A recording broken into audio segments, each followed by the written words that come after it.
And then in terms of towing, I mean, there's notices under the New South Wales Strata law, correct me if I'm wrong here, Amanda, you are the expert, but if there's a vehicle parked over on common property for an excessive period of time, or there's an asset on it, you have the right to remove that vehicle to another area of common property, but you've got to put a notice on that car for 7 days? Well, I'm going to stop you there because that used to be the law. You're right. Right. It was repealed. It was very quietly, very secretly, no consultation whatsoever. Wow. Repealed.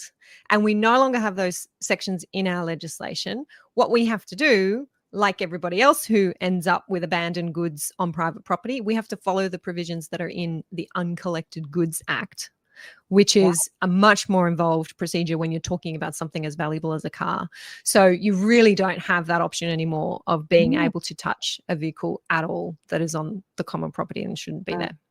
And even if you did have the rights to tow it, the problem is most tow trucks can't get down into an underground parking basement and hoist the car up. I mean, it's going to damage water sprinklers and stuff like that. It's just not viable.